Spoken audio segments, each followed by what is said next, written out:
आपने मेरी previous video में देखा था हमारी जर्नी शुरू हुई थी न्यू दिल्ली रेलवे स्टेशन से और वहाँ से हम लोगों ने पकड़ी थी वंदे भारत एक्सप्रेस, जिसकी आपको फुल डिटेल्स अगर आपने नहीं देखा है मेरा प्रीवियस वीडियो तो आप जाके चेकआउट कर सकते हैं मेरे वीडियो को। तो चलिए हम अब आपको कटरा चौक से आगे की जर्नी दिखाते हैं। तो पहले हम एक्सप्लोर करेंगे कटरा की मार्केट को। कटरा के चौक से अंदर जाते ही आपको कटरा की मार्केट दिखने लग जाएंगी।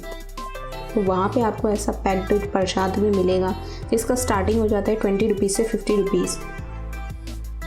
और अगर आप चाहें तो ऐसा लूज़ प्रसाद भी ले सकते हैं अपने रिलेटिव्स के लिए, अपने घर के लिए, अगर आप पैक्ड प्रसाद नहीं लेना चाहते।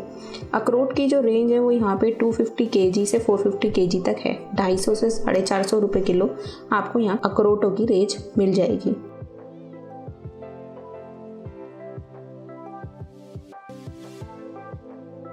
आप अगर चाहें अपने रिलेटिव्स, अपने घर या अपने लिए अगर यादगार के तौर पर कुछ लेके जाना चाहते हैं अपने मंदिर के लिए, तो आपको यहाँ पे ऐसी काफ़ी वैरायटी मिल जाएगी जो आप अपने लिए लेके जा सकते हैं। या आप अगर किसी को गिफ्टिंग में देना चाहते हैं वैष्णो देवी का आशीर्वाद करके, तो आप वो भी ले सकते हैं। वैष्णो देवी जो कटरा है वहाँ पे आपको ऐसे कश्मीरी सूट मिलेंगे, इनकी काफ़ी वैरायटी मिलेगी और आपको बहुत सारी शॉप्स मिलेंगी यहाँ पे कश्मीरी उसके लिए। यहाँ पे आपको पश्मीना शॉल भी देखने को मिलेगा। कहते हैं पश्मीना शॉल जो है वो जो रिंग छल्ला होता है उसमें से पार हो जाता है अगर वो पश्मीना शॉल है तो। और यहाँ पे हमने वो पश्मीना शॉल देखा जिसका प्राइस 850 रुपीज़ था। तो अगर आप आएँ तो आप अपने लिए 850 रुपीज़ में पश्मीना शॉल ले सकते हैं। ये शॉल जो है वो सर्दी में गर्मी का काम करते हैं और गर्मी में सर्दी का काम करते हैं, जो पश्मीना शॉल होते हैं। और आपको नॉर्मली ऐसे कश्मीरी शॉल भी वहाँ मिल जाएंगे अगर आप अपने लिए लेना चाहें तो। इन शॉलों का प्राइस 350 से शुरू हो जाता है। तो चलिए अब हम कटरा से भवन की ओर चलते हैं। कटरा से कटरा चौक जो है वहाँ से अगर आपको भवन जाना है तो आपको ऐसे ऑटो मिल जाएंगे जाने के लिए, या फिर ऐसी जीप वगैरह भी मिल सकती है अगर आपका बहुत बड़ी फैमिली है तो। अब हम आ चुके हैं, हमें ऑटो वालों ने जो है यहाँ उतारा था दर्शनी गेट के बाहर। जी हाँ, ये दर्शनी गेट है, यहाँ पे आपको ऑटो वाले उतार देते हैं। यहाँ से आपको अपनी जो यात्रा पर्ची है और जो कोविड की रिपोर्ट होती है वो दोनों आपको सामने शो करनी होती है। उसके बाद आपको जो लाइन में है आगे बढ़ना होता है और अपने बैग्स वगैरह जो भी चेक कराना होता है वो चेक करा के आगे निकल जाना होता है। तो ये लाइन है, एक तरफ लेडीज़ की लाइन है और एक तरफ बॉयज़ की लाइन है।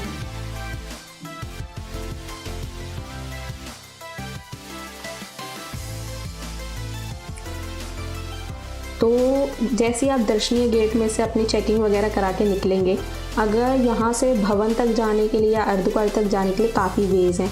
आप चाहे अगर सीनियर सिटीज़न है, आपको कोई दिक्कत, आप चढ़ाई नहीं कर सकते हैं, तो आप ऐसी पालकी ले सकते हैं जिनका स्टार्टिंग जो है वो 1800 से हो जाता है। ये 1800 रुपीज़ लेते हैं, ये अर्धकुंवारी तक के रेट हैं। और आप भवन तक के लिए लेना चाहें तो आप भवन तक के भी ले सकते हैं। और ऐसे घोड़े भी चलते हैं और यहाँ पे हेलीकॉप्टर की भी फैसिलिटी है, अगर आप चाहें तो हेलीकॉप्टर से भी जा सकते हैं। जो भी रेट हैं सारे रेट जो हैं वो मैंने मेंशन कर दिए हैं यहाँ पे, चाहे वो अर्धकुंवारी तक हो, भवन तक हो, कुछ भी हो, तो वो मैंने सारे मेंशन कर दिए हैं यहाँ पे, तो आप ज़रूर देखें इसे। अब हम आगे जाएंगे तो आगे जाके आपको 20 मीटर की दूरी पे ही 2 रास्ते मिलेंगे।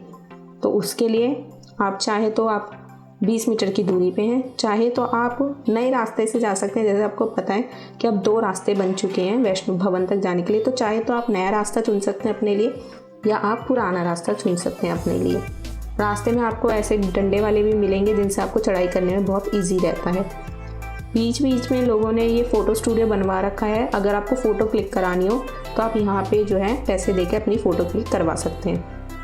अब हम आ गए, हमारे पास 2 रास्ते हो गए, सीधा रास्ता, पुराना रास्ता, और ये जो नीचे की तरफ रास्ता है ये नया रास्ता है। ये रास्ता जो है 1-1.5 किलोमीटर लंबा है पुराने रास्ते से, तो आप अपने अकॉर्डिंग चूज़ कर सकते हैं, आप नए रास्ते से जाना चाहेंगे या पुराने रास्ते से जाना चाहेंगे।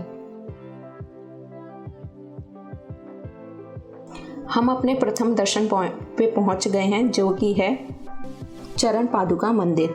जी हाँ, हम चरण पादुका मंदिर आ चुके हैं। सबसे पहले यही पड़ता है जब आप भवन के लिए जाते हैं। तो यहाँ अंदर कैमरा ले जाना अलाउड नहीं है, तो इसलिए मैं आपको बाहर से ही दर्शन करा रही हूँ। और आप देख रहे हैं बिल्कुल भीड़ नहीं है इस समय। रास्ते में चढ़ाई करते वक्त आपको ऐसे स्टॉल्स या शॉप्स मिलेंगी जहाँ से आप अपने लिए पानी की बोतल, कोल्ड ड्रिंक कुछ भी ले सकते हैं अगर आपको प्यास लगती है या भूख लगती है। रास्ते में आपको ऐसी सीढ़ियाँ भी मिलेंगी, तो अगर आप सीढ़ियों से चढ़ाई करना चाहते हैं तो आप सीढ़ियों से भी चढ़ाई कर सकते हैं। और जो हार्ट के पेशेंट होते हैं या सीनियर सिटीज़न होते हैं वो प्लीज़ इस चढ़ाई को ना ही करें तो ही अच्छा है। हम अर्धकुंवारी मंदिर पहुंच रहे हैं और आप देख सकते हैं कि मंदिर कितना खाली है। इस समय भीड़ बिल्कुल भी नहीं है मंदिर पे। और जो गर्जन गुफा है वो भी खुल चुकी है, तो अगर आप जाना चाहते हैं तो गर्जन गुफा जा सकते हैं। ये सिर्फ रात को खुल रही है अभी, क्योंकि कोविड की वजह से रात को कम लोग आ रहे हैं, तो इस वजह से सिर्फ रात को ही इसे ओपन करते हैं और सुबह होने तक इसे बंद कर देते हैं। और इस समय अर्धकुंवारी पे बिल्कुल भीड़ नहीं है, तो अगर आप अपने वैष्णो देवी के लिए प्लान कर रहे हैं तो आप अभी आ सकते हैं। यहाँ पे आपको रेस्ट करने के लिए जो ब्लैंकेट की सुविधा है वो भी मिलेगी। और जो पर्ची काउंटर है गर्जन गुफा का वो भी इस समय आप देख रहे हैं बिल्कुल खाली पड़ा हुआ है, क्योंकि बहुत कम यात्री आ रहे हैं इस समय। तो आप आना चाहें तो आप आ सकते हैं। अर्धकुंवारी से आपको ऐसे जो बैटरी कार है उसकी सर्विस भी मिलेगी। जो अर्धकुंवारी से भवन तक है वो 354 में जाती है, और अगर आप भवन से अर्धकुंवारी आना चाहते हैं तो वो 256 रुपीज़ में है। तो अब हम जो है भवन पहुंच चुके हैं। यहाँ पे आपको लॉकर रूम की फैसिलिटी भी मिलेगी, और ऐसे भेंट जो प्रसाद देते हैं उनकी फैसिलिटी भी मिलेगी। लॉकर रूम में आप अपना जो फ़ोन है, बैग्स हैं वो रख सकते हैं, बेल्ट्स वगैरह, क्योंकि अंदर जो है वो फ़ोन ले जाना अलाउड नहीं होता है। तो फ़ोन वगैरह, शूज़ वगैरह सब कुछ आपको बाहर ही रखने पड़ेंगे। तो आप देख सकते हैं भवन कितना सुंदर लग रहा है। अब मैं आपको दर्शन करने के बाद मिलती हूँ। मैंने माता रानी के दर्शन कर लिए हैं और इस समय भीड़ बिल्कुल नहीं है, बड़े खुले दर्शन माता रानी के हो रहे हैं। तो आप आना चाहें तो ज़रूर आ सकते हैं वैष्णो देवी। अब हम जाएंगे भैरव। भैरव जाने के लिए आप घोड़ा, पालकी इन चीज़ों की भी ले सकते हैं, या फिर वहाँ से रोपवे भी चलते हैं। तो रोपवे का किराया है वो 100 रुपीज़ है अप डाउन का 2 घंटे के लिए। अगर आप उससे ज़्यादा देर तक रुकते हैं तो आपको नया टोकन चार्जेस लेना पड़ेगा। अब हम आ चुके हैं भैरव मंदिर, और आप देख सकते हैं मेरे सामने इस समय सामने भैरव मंदिर है जो बहुत सुंदर लग रहा है। भैरव मंदिर का भी यही रूल है कि इसमें कैमरे नहीं ले जाने देते, फ़ोन ले जाना अलाउड नहीं होता, तो इसलिए मैं आपको बाहर से ही दर्शन करा रही हूँ। आप यहाँ पे भी देख सकते हैं कि भीड़ बहुत कम है देखा जाए तो नॉर्मल डेज से, तो आप ज़रूर आएँ।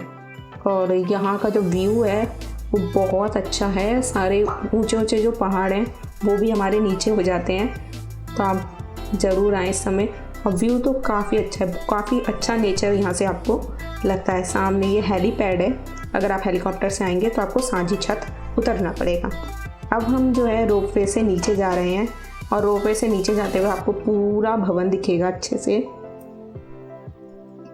इस समय भवन में भी बिल्कुल भीड़ नहीं है, बड़े खुले दर्शन हो रहे हैं माता रानी के। अगर आप चाहें तो ज़रूर आएँ इस समय और माता रानी के दर्शन करें।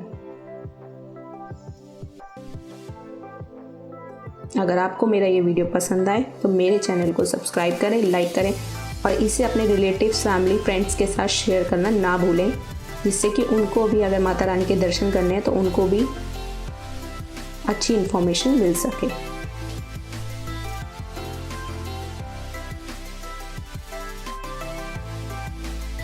अब हम नीचे जा रहे हैं कटरा तक। तो यहाँ पे आपको रास्ते में जो है यहाँ पे भी वही गिफ्ट्स वगैरह की शॉप्स हैं, तो आप अगर कुछ लेना चाहते हैं तो अपने लिए यहाँ से ले सकते हैं। अब मैं अपना वीडियो यहीं एंड करती हूँ। जय माता दी।